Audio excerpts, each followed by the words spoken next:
नमस्कार सर्वांना, श्री स्वामी समर्थ. माझ्या चॅनलवरचा सर्वात पहिला व्हिडिओ किंवा ब्लॉग असणार आहे. यापूर्वीचा फक्त आणि मी एक मिनी ब्लॉग शेअर केला आणि हा माझा दुसरा मोठा ब्लॉग असणार आहे. आणि माझं चॅनल अगदी 15 तारखेला ओपन झालं आणि 18 तारखेपासून मी व्हिडिओ टाकणं सुरू करत आहे. की आय होप की तुम्हाला व्हिडिओ आवडतील आणि आवडलं तर चॅनलला नक्की सबस्क्राईब करा आणि असा सपोर्ट करत राहा. खरं तर नवीन यूट्यूबरला तुमच्या सपोर्टची खरंच खूप गरज असते आणि शून्यातून एकदा परत उभं राहायचं म्हटलं तर सर्वात जास्त गरज असते. तर इथे ब्लॉगची सुरुवात झाली परत एकदा स्वामींच्या पूजेने, कारण की सकाळी सकाळी पूजा केली ना खरंच खूप शांत वाटते. आणि सध्या जे काही घडलं त्याच्यानुसार तर मला असं वाटतं की स्वामी म्हणजे स्वामीच आहेत आणि स्वामी सर्व काही आपल्यासोबत करत असतात. जे स्वामी करतात तेच आपल्यासाठी योग्य असते. त्यामुळं कधी कधी आपल्याला असं वाटतं की आपल्यासोबत काहीतरी वाईट घडतं आहे, पण कदाचित त्या वाईट घडण्यानेच आपल्यासोबत काहीतरी चांगलंसुद्धा घडू शकतं. त्यामुळंच देवावर विश्वास ठेवायचा आणि आपण फक्त कर्म करायचे. तर इथे मी माझी बसाची पूजा करून घेते.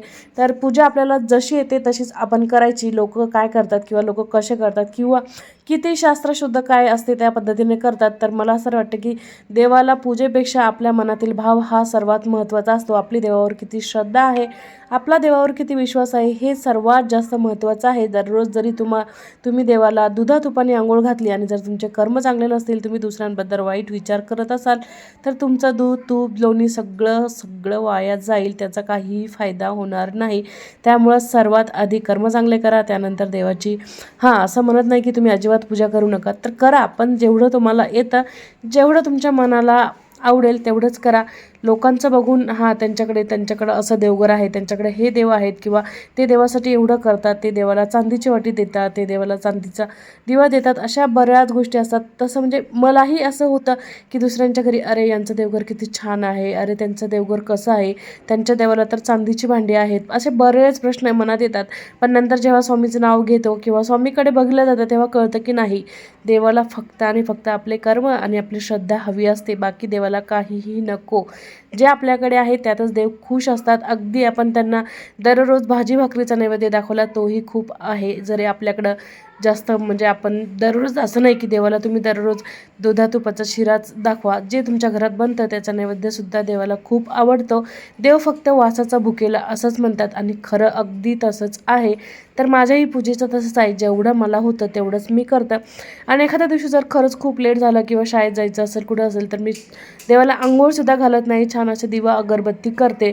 कारण की आपला संसार म्हणजे आपले लेकरं किंवा आपलं घर आपल्याला सगळ्यात जास्त म्हणजे गरजेचं आहे. तर आपण एकीकडे लेकरं रडत आहेत किंवा लेकराच्या शाळेची गडबड आहे आणि आपण जर पूजा करत बसलो तर ते काही फायदा नाही.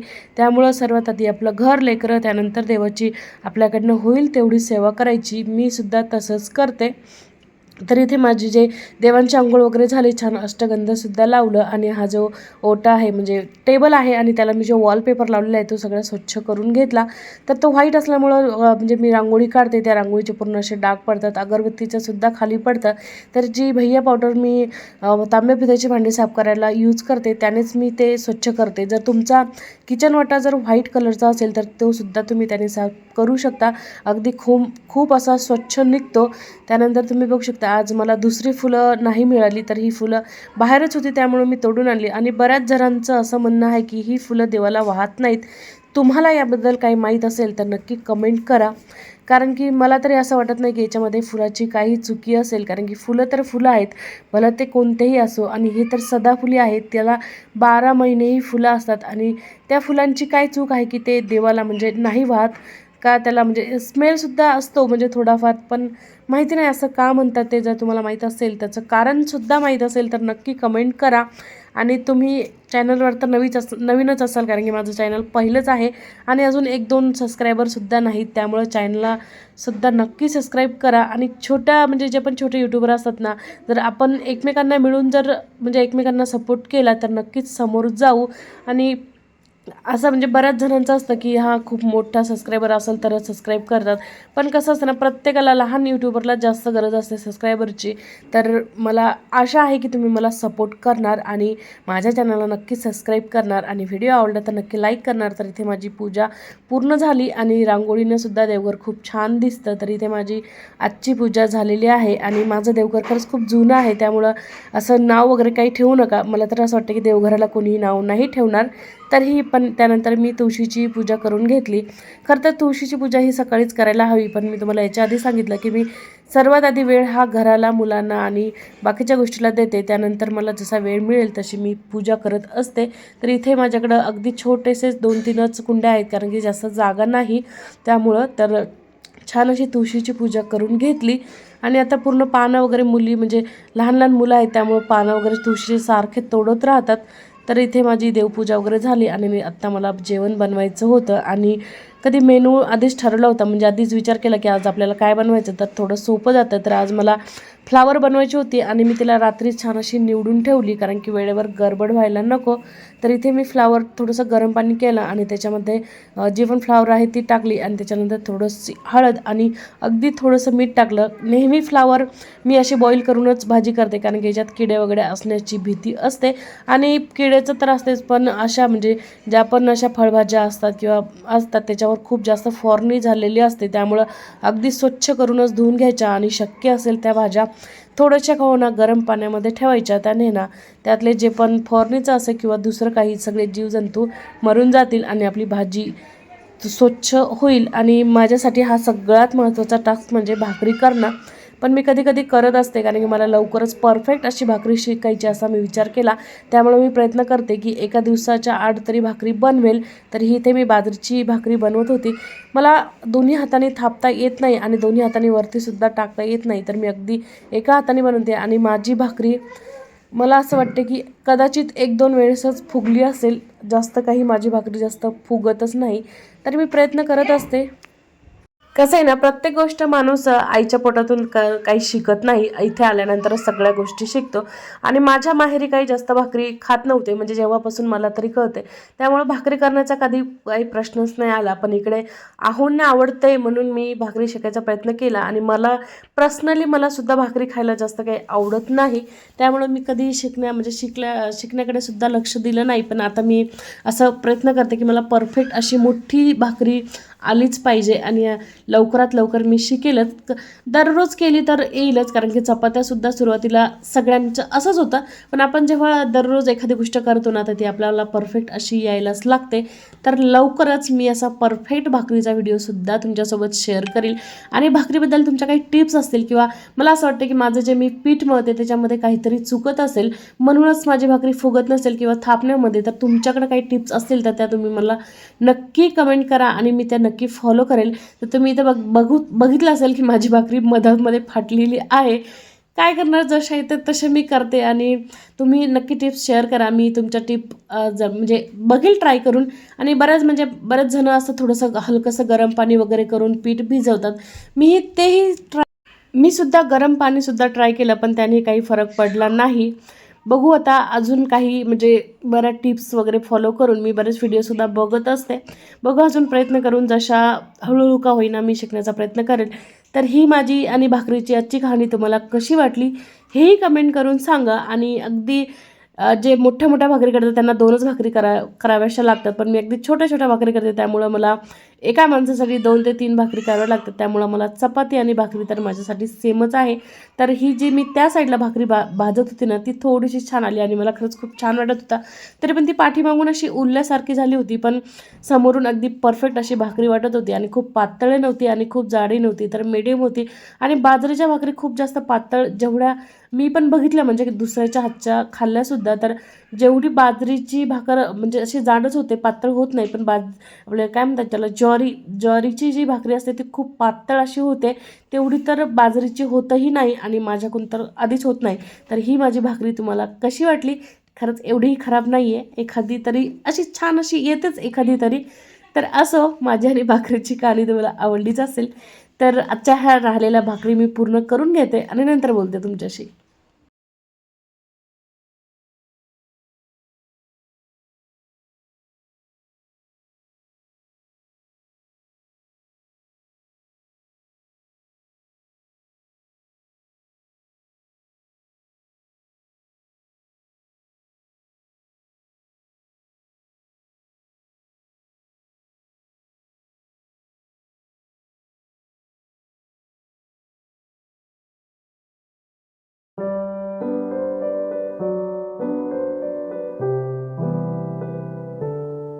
तर मग कशाही मोडक्या तोडक्या कशाही भाकरी करून घेतल्या की तुम्हाला नंतर दाखवतेच मी भाकरी माझ्या कशा आल्यात सर्व.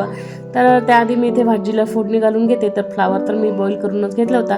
तर अगदी फक्त लसूण जिऱ्या मोहरीची म्हणजे अगदी साध्या घरगुती जेवढे मसाले आहेत तेवढ्याच मसाल्यात मी भाजी करणार आहे. दररोज खूप जास्त हेवी भाज्या खाण्यापेक्षा थोड्याशा अगदी म्हणजे सिंपल अशा भाज्यांना खरंच खूप छान वाटतात. मी 2 चमचे कांदा लसूण मसाला टाकला. याच्यामध्ये मिरची पावडर जास्त नाही त्यामुळे मी 2 चमचे टाकला आणि 1 चमचा मी मिरची पावडर आणि 1 चमचा धने पावडर टाकली. आणि माझ्याकडे काळा मसाला होता तोही मी अर्धा चमचा टाकला कारण की त्याच्यामध्ये जास्त मिरची आहे त्यामुळं जास्त तिखट होऊ शकते. थोडंसं म्हणजे मसाले जळू नये कारण याच्यामध्ये कांदा टाकला नाही तर थोडंसं पाणी टाकलं आणि छान मिक्स करून घेतलं. आणि हे आहे आपलं जे चणे असतात त्याचं पीठ म्हणजे जे डाळू असतं त्याचं पीठ मी थोडंसं करून घेतलं कारण की खूप पातळ असं पाणी पाणी दिसू नये भाजी. आणि भाकरी म्हटलं तर थोडंसं पाणी असलेलं बरं असतं. सुक्या भाजीसोबत भाकरी नाही खाऊ वाटत त्यामुळं मी थोडंसं 2 चमचे ते पीठ टाकून घेतलं. त्यानंतर चवीनुसार मीठ घातलं. आणि मीठ टाकताना लक्षात ठेवायचं की आपण फ्लावर उकडताना सुद्धा त्याच्यामध्ये मीठ टाकलं होतं. तर इथे मी फ्लावर टाकून घेतलं आणि छान मिक्स केलं.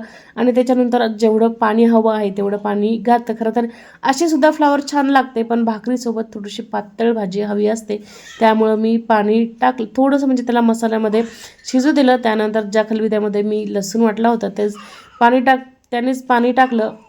आणि इथे माझी जी भाजी आहे ती रेडी आहे. आणि अगदी 2 ते 3 मिनटं त्याला छान असं बॉईल करून द्यायचं कारण की जे मसाले आहे त्या फ्लावरला लागले पाहिजेत. आणि अशी सिंपल भाजी खरंच खूप म्हणजे अशा भाज्या पटापटसुद्धा होतात. आणि सकाळच्या टायमाला जर गडबड असतील तर अशा भाज्या लवकर शिजतात. त्यामुळं प्रयत्न करायचा की अशा भाज्या सकाळी करायच्या त्यामुळे आपला वेळसुद्धा वाचेल आणि आपली गडबड होणार नाही.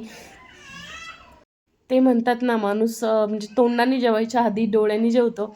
तर कुठलीही भाजी असो पण तुम्ही जर त्याच्यात थोडीशी अगदी छान हिरवीगार कोथिंबीर घातली ना तर ती भाजी दिसायला खूप सुंदर दिसते. आणि दिसायला जर सुंदर दिसली तर खायला तर नक्कीच सर्वांना आवडते. आणि आमच्या घरी म्हणजे माझ्या आहोंना तर कुठलीही भाजी असो त्यांना त्याच्यात कोथिंबीर हवीच असते.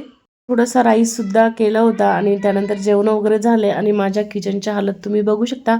खरं तर या स्टेपची खूपच वैताग असा येतो की जेवण झाल्यानंतर हे सर्व आवरायचं.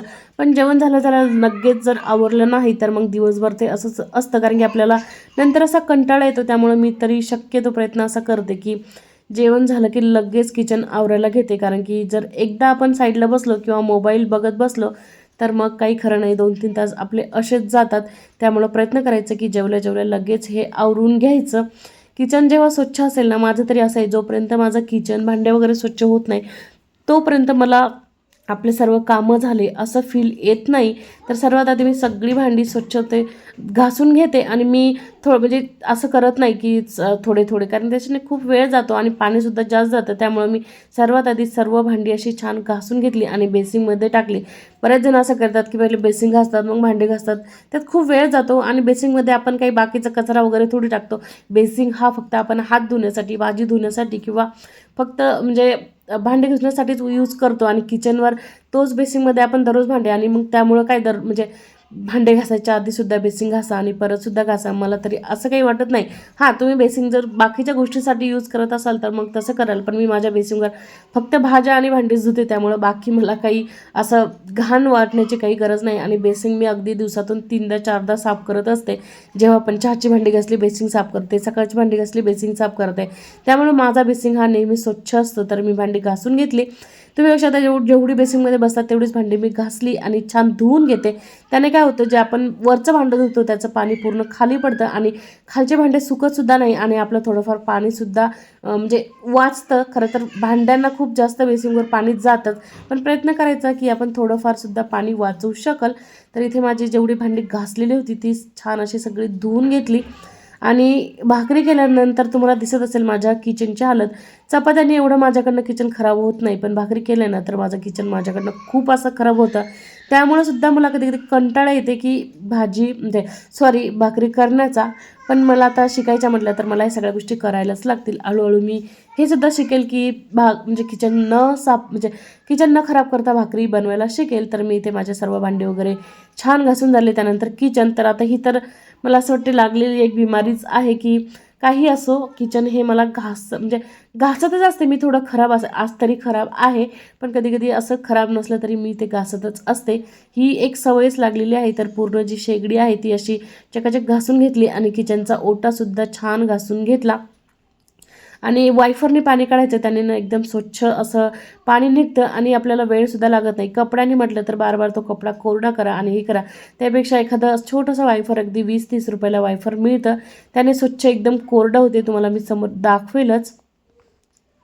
तर हे आहे बघा ते वायफर, अगदी छोटंसं आहे पण याचं काम खूप मोठं आहे. आणि हे मी 30 रुपयाला घेतलं. जे पण म्हणजे जिथे पण म्हणजे भांडी वगैरे मिळतात तिथं मिळून जातं. आणि त्याने अगदी स्वच्छ असं किचन होतं आणि पूर्ण पाणी निथळतं. कपड्याने सुद्धा एवढं कोरडं होणार नाही, एवढं कोरडं या वायफरनी होतं. तर इथे फायनली माझा जो किचन ओटा आहे तो स्वच्छ झाला आणि अगदी 2-3 भांडी आहेत, म्हणजे जे गॅसच्या वरचे आणि आपला तवा. तर माझा तवासुद्धा खूप काळा झाला आणि मी त्याला याआधी स्वच्छ घासला 1-2 वेळेस, पण काय होतं ना, खूप जास्त असा घासला ना की त्यावर चपात्या चिटकतात. तर चपात्या चिटकू नये याच्यासाठी तुमच्याकडे काही ऑप्शन असेल तर, म्हणजे काही असेल टिप्स, तर मला नक्की शेअर करा. मी ती फॉलो करेल आणि जो माझा तवा आहे तो स्वच्छ करेल. तर इथे माझं किचन अगदी स्वच्छ झालं आणि तुम्ही बघू शकता की किती कोरडंसुद्धा झालं. कपड्याने एवढं कोरडं होणार नाही. तर एकीकडे स्वच्छ करा तर एकीकडे असं होतं. तर इकडे बेडची हालत तुम्हाला दिसतच असेल कशी आहे. तर मी आता बेड आवरणार आहे.